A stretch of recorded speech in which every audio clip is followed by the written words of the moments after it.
All right, we're here with David Meerman Scott. Well, I say here, we're not actually here. David's sitting in Boston. You're in Boston, David?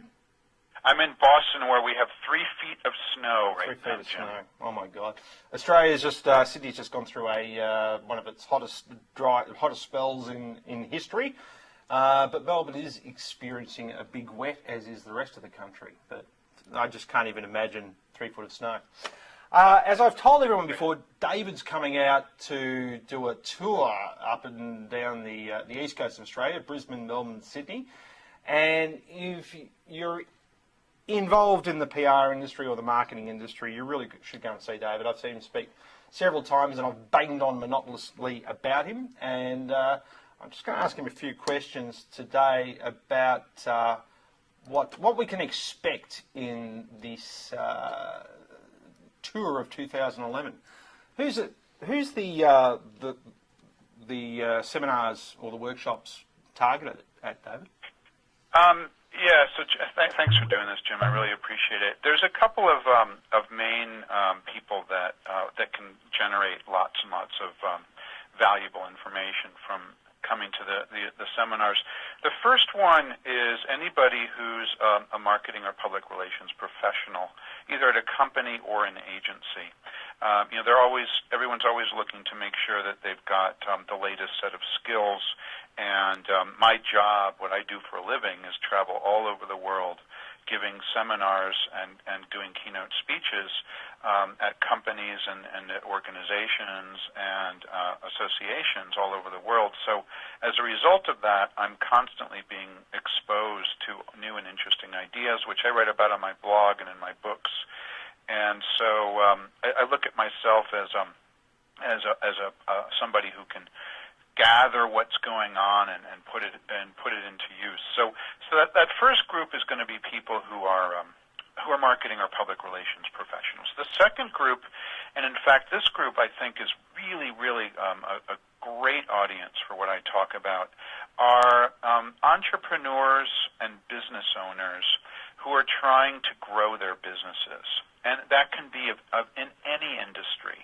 It could be a nonprofit, an educational institution, independent consultants, and virtually any type of organization who's trying to grow and wants to understand how to use the tools of the web, the tools of social media, the ideas of real-time marketing to generate exposure for their business can get a great deal out of the information I'm going to share. Okay, fantastic. You mentioned real-time marketing there, and as I've explained to viewers previously, Google's whole business model, as you've pointed out too, was changed by the advent of something called Twitter. In that you can put David Meerman Scott into Google now, which I'll do right now, and we have on Google now on the left-hand side a little link that says Realtime, and it will tell us what discussions are going on real time about David Meerman Scott. And you'll be interested to know the last thing was 4 hours ago by Amazon.com on Twitter. But what does real-time marketing mean to you? This has been the most, I think, the most important thing that's happened to the web and to marketing in the last decade is the idea that anybody can now communicate instantly. And I'm fortunate because my first job out of school, I worked on a bond trading desk in New York City. I actually worked in the World Trade Center with a company called Dean Witter. And I saw the transformation of the bond market to be a real-time business with Unix computers and then later PCs that went onto the desktop. Prior to that, it was kind of a clubby old boys network where people traded bonds over the phone, and it turned into a real-time data-driven business. The same thing I think is happening right now with marketing and public relations. And what's happening is that people are talking about your business right now on the web. There are things happening in your marketplace right now. There's regulatory changes that can happen. There's all sorts of things that are going on that you can react to instantly. And the opportunities to be able to instantly engage an audience based on what that audience is interested in is an absolutely huge transformation in what we as marketers can do. Now, I contrast that with how most marketing and PR has traditionally been done, in that what people typically do, and this is what almost everyone does, is they plan a long, drawn-out campaign. And, they think about what are they going to do next month and next quarter and 6 months from now and even next year. They plan out product releases. They plan out advertising campaigns. They plan out press releases based on an editorial calendar. None of that's bad, and I'm not suggesting that companies abandon that kind of planning process.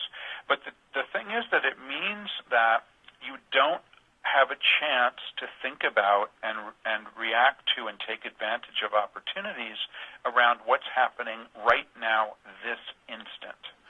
So I'm going to I wrote a book about that that came out in November of 2010, so only a couple of months ago. It hit number 2 on the Wall Street Journal bestseller list. It's doing really well because people are really interested in these ideas. So I'm going to be sharing a whole bunch of real examples about how companies have been able to take advantage of these ideas of real time. And my goal in the seminar, one of the goals at least, is to change people's mindset about what time is. Time is just an incredible opportunity if you can react quickly, and it can be an enemy if you don't react quickly. And it's something that's completely overlooked in virtually every marketing and public relations and advertising department in the world. It's overlooked as an opportunity. I read the book too. Great book. I really enjoyed it. Some very funny case studies and anecdotes in there, so I highly recommend it. Got to have humor, right? Yeah. No, I enjoyed it a lot. You talk about an organisation to be able to act in real time like that, and traditionally they've always planned, and that's not a bad thing. But how do you plan to, or how do you, do you train or do you hire to find people who understand what real time to an organisation means? But do you plan to not plan, or you know what I mean? I think that's part of it. You leave time in the day so that you can react quickly. Most people have got every second of their day planned out, and as a result of that, they're not able to drop everything at a moment's notice when the time is right to do something. So the main thing is that it's a shift in mindset. It's a shift in thinking about what marketing is, what public relations is, to include the element of time, and it's specifically being quick. So that real-time mindset shift is what's really important. Now, what a lot of people then need to be thinking about is, okay, well, how can we do this as well? How can we shift the way that people individually, as well as the company as a whole, can be thinking about time and take advantage of these ideas? And I'm going to share tons of examples. Just a real simple one is almost everyone around the world remembers when the Chilean miners were stuck in their hole for 2 months. And there's just an incredible story about how they drilled down to reach them, and they brought them back up to the surface after they'd been down there for 3 months or 2 months or whatever it was. But the real-time marketing aspect in that story comes out when Oakley Sunglasses donated 33 pairs of sunglasses worth $180 a piece to each one of those miners as they came out of the hole. Now, the reason that their eyes would have been damaged by UV light had they not had sunglasses to wear because they were in the dark for such a very long period of time. Oakley donated the sunglasses. Everyone in the world, over 1 billion people who saw that story, saw them wearing Oakley sunglasses when they came out. And that was worth tens of millions of dollars in free exposure, all because somebody was very clever in thinking in real time about how they would do that, how they would be able to help out those miners. Now, most organizations don't think that way because they're too busy planning their product announcement for 6 months from now. Yeah. And so I think what it takes is this mindset shift, much like the way that we shift our minds when we think about exercise, and we make it a part of our life. If you want to be fit and healthy, you've got to exercise regularly. And it's about shifting your attitude and your mind to make exercise a part of your life to the point where you don't even think about it. It just is. And that's exactly the same approach with thinking about real time, is that you just make a part of your life to look at the opportunities that present themselves on a moment-by-moment basis. And that doesn't mean you act on every single one, but over the course of a week, maybe there's a couple of things that you act on, which is a couple things more than the vast majority of people act on, because they're so busy with this long-term planning mentality. How important do you think is it to have people in the organisation not only having the ability to react in real time, but to get to that point to know how or where they can react? Like you always talk about, if you want to respond to a customer complaint, respond in the same medium that they complained in. How does an organisation start to plan to get people using the tools, and how important are the tools as opposed to what you talk about, which is the mindset?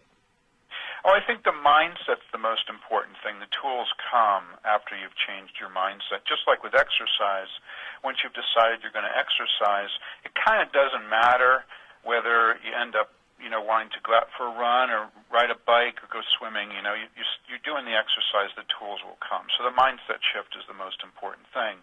But I do think it does require a technology infrastructure to be able to monitor what people are saying and doing out there, much like a bond trading desk needs a technology infrastructure to find out what's going on in the markets. And I think that marketing is becoming a much more technology-driven practice than it has been in the past. In the past, marketing and public relations have been more creative pursuits. And not that any of that's changing, but to be successful with real time, you do have to be aware of what's going on, and by doing so, you need to implement the technology that allows you to monitor what's going on. You mentioned one of them, just Google News and Google Search. Now the real time search results are in there, so that's just one example. But monitoring Twitter, monitoring Facebook, and making sure that you know what's going on your website in real time. It's not just a matter of collecting leads that come through and checking them on a monthly basis. It's about understanding who is on your website right now, and what are they doing, and what can you glean from that, and how can you engage them at this instant when the time is right. Okay. The reason I asked about the tools and those sorts of things, like there are so many corporate Twitter accounts out there, and you cite some really good examples in your book of how they're being used. And I know we've had this discussion before about, if it's a corporate account, do we have a real person behind it? I mean, does that personality come out from behind the brand, or where is that crossover between individual and the brand? Yeah, good question. It partly depends on what kind of organization, but in my opinion, for most organizations, the corporate Twitter feed, where it's the name of the company and it's probably a logo as the image, a corporate Twitter feed is a pretty different tool than the Twitter feed of an employee who happens to work at that company. And I think the best approaches are those that focus on the people, but then you might have a way that you can broadcast information through the corporate account. A good example is IBM. IBM has 400,000 employees worldwide. They're located everywhere. And of those 400,000 employees worldwide, 200,000 of them are active in real-time media. They have Twitter accounts, they blog, they have Facebook accounts that they use for, related to work. Now that's an incredible amount of people who are now operating in real time and evangelizing for the company in precisely the forums and the chat rooms and the blogs and the places that their existing and potential customers are operating. And that's one of the tenets of this, is that when your marketplace is participating in a certain forum or chat room or social networking site, that's where you have to be too. And there's no possible way in hell that a 400,000 person company can do their real-time engagement from some corporate platform where they've got an IBM Twitter feed. It's impossible. It's absolutely impossible. The only way to do it is to disperse it down so that every employee is part of the process. Now, I know that's a fairly tall order for large organizations, but I imagine back to what it would have been like at the turn of the last century when telephone was invented. At first maybe they had one telephone for the whole company, but sooner or later everyone's got a phone on their desk. Same thing with computers, same thing with email, same thing with access to Google and the web. At a certain point, companies need to realize that this is about having everybody be involved, and they need to have the guidelines in place. So there's clearly things that need to get done to make sure that the lawyers and the HR people and the PR people are satisfied. But that's all fairly easy. The hard part's the mindset. Yeah, I mean, certainly a lot of the corporates or people who work in corporates that I've spoken to that are in, say, a marketing position, and they're a publicly listed company, it fills them with dread to think that people are out there tweeting or Facebooking about the company. But I like your take on some of these issues, and that is, that treat people like adults. Exactly. And it's really interesting because you're right. A lot of companies do have fear of these things. And the fear stems from the fact that most organizations have operated on a command and control mentality, and they feel as if they've had that they've tried to have control over what people say, and that's manifested through inane kind of vision statements that companies post on their website, and all this sort of stuff. And that's just what's happening now is everybody's engaged. Everyone's talking about you, and if you're not part of that, then you look sort of silly because you're literally not there. It's like there's a party going on and you're not at the party. So if people are talking about you, you don't know what they're saying, and eliminating the fear is a really big aspect, and eliminating control is a really big aspect of that mindset shift I've talked about, where people have to have a mindset shift in order to be successful with real-time marketing. Part of that mindset shift there's a couple of companies that are doing quite well in Australia on Twitter that I've seen that I think are doing quite well, and that is they're running searches on Twitter and they'll have so as soon as I'm bitching and complaining about a particular bank or a particular telco who's sending me large paper directories dropping them on my doorstep, if I'm bitching and complaining about them on Twitter, all of a sudden they'll pop up and they'll respond. And I've got to say, both Telstra and certainly the National Australia Bank have, in my personal experience, done it quite well. And I don't usually say nice things about either of those, but but they are. They're running a search on Twitter, and when you talk about them, they come straight in and they respond. And I think the people behind those corporate accounts who are actually operating them at the time have had really good customer service training, and maybe they've worked on a call centre in a previous life, because I can get a bit grumpy at times on Twitter, as we all can with bad service, but they seem to respond pretty well as opposed to someone who's had no training. Have you seen organisations that have actually targeted individuals within the company for their customer service skills to respond online?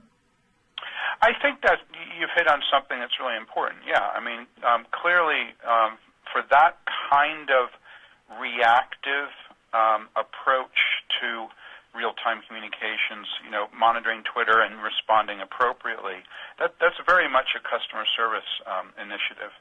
And clearly, the great customer service translates into a form of marketing, because then people will talk about you and say, geez, I had this great experience with Telstra. They're a great company, and then that's got a real big knockoff effect. But I think that's only a portion of what we're talking about here. The other aspect is being aware of what's going on and being able to create something net new as a result of something going on in the industry, as a result of something going on with a competitor, and whatnot. And that's sometimes a little bit harder and requires people not who have a customer services background like we just talked about, but marketers. And I'll give you an example. Company that I work with is called Eloqua, and their biggest competitor, a company called Market to Lead, was acquired by Oracle. Oracle acquired Market to Lead because they wanted to get into the marketing automation business. So this category of software is called marketing automation. Eloqua saw one of their biggest competitors acquired, and most companies would say, "Oh, that's interesting. We'll get to figure out what that means," and go to sleep on and not even think about it for a day or two. But the CEO of Eloqua, a guy called Joe Payne, did an instant blog post. Within 2 hours after the announcement, he blogged it, and he said, "Hey, this is great. This really big software company, Oracle, is now part of our industry. Isn't this great?" He provided some statistics that he quoted that he knew, and he did a very high-level blog post welcoming Oracle to this new category of product that they hadn't had a product in before. And then, now what's interesting about this is that now the media has to write about this acquisition. It's an important acquisition. The media has to write about it. And the only two things they have to go on at this stage, in the very early stages of this development, is a 3-sentence announcement that Oracle posted on their website about the acquisition, and this incredibly well-written blog post that Joe Payne from the competitor, Eloqua, wrote about. And now every single member of the media, Business Week, PC World, Information Week, all these sorts of publications, then talked about Eloqua in the same story that they talked about this acquisition. Then Eloqua sent an email to everybody in their marketing database who was tagged as being an existing customer of the acquired company, Market to Lead, and said, "Hey, you just thought you'd like to know that, as your marketing vendor was acquired, here's what our CEO had to say about it." Now, remarkably, in this case, Jim, and I'm amazed at this, Oracle and Market to Lead hadn't gotten around to telling their customers that the acquisition had happened. So the first person to tell these companies that their marketing automation vendor had just been acquired was the CEO of a competitor. And as a result of doing that, a whole bunch of those people then wanted to get into the sales cycle and figure out, hey, what are these guys doing? This is pretty cool, the fact that they were on top of this. This is a company I think I might want to do business with. They closed their first deal as a result of this with a company called Red Hat Software. It closed in 3 weeks. It was a $250,000 sale, and since then they've closed nearly $1 million worth of new business.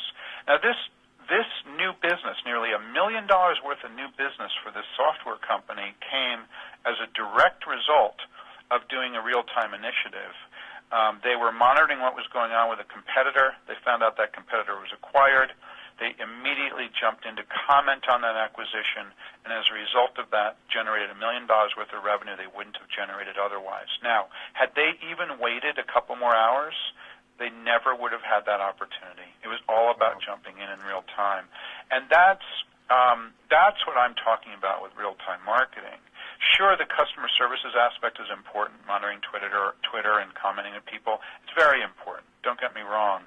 But as marketers and as communicators and as entrepreneurs, the things that companies like Eloqua and companies like Oakley have done are fascinatingly interesting, and I'm so eager to share them. Wow. And viewers, that's the sort of absolute gold case studies you're going to get if you come and see David speak in Australia. David, just finally, it's actually quite a good segue talking about entrepreneurs and those sorts of things. Google did a survey last year where they found that 40% of Australian businesses don't even have a website. Now, I'm presuming that a lot of those businesses are micro businesses. They might be individual tradesmen. They might be very small businesses. But if you were giving some advice to an entrepreneur today or a new business owner, where would you advise them to set up shop? Is it on the web? Is it in Facebook? Should they have a Twitter presence? Should they do all these things? I think every company should have a website, a presence on the web. It's just critically important because people go to Google first. You know, all the studies I've seen show that Google is more important than any other means for when people have a product or service that they're looking for. Thank you. I just want people to hear that again. Google. People go to Google first. That's for all the. That's for all the people who have arguments with me with social media. Keep telling me the search is dead. Oh, God, no. Search is the most important thing. There's no question about it. People go to Google first. Yeah. Now, that being said, they also ask their friends on Facebook or Twitter for advice or email. But I think every organization needs a presence on the web. And the main thing with a website is it needs to have some interesting content that's well optimized so that it's likely that if somebody enters a phrase that you'll pop up. And I think that's really, really important. And that's a great first step. You don't have to be thinking about all that other stuff until you have that site. But I do think it's really important to have that site and make sure that you've got something going. Fantastic. Well, David, thank you very much for your time today. I know I'll let you get back to shoveling snow. Well, fortunately, it didn't snow today, but we're supposed to get some more in a couple of days. But I got to tell you, I've gotten some great exercise shoveling snow. I mean, it's really hard work, taking all of the 3 feet of snow, and I have like a 100-foot driveway. It is a lot of work. God, that's a lot of snow. Look, and for anybody who wants to see David when he comes out, please, and it comes out to Australia, I should say. Please just head across to businessconnect.com.au. Thanks very much, David. Thanks a lot, Jim.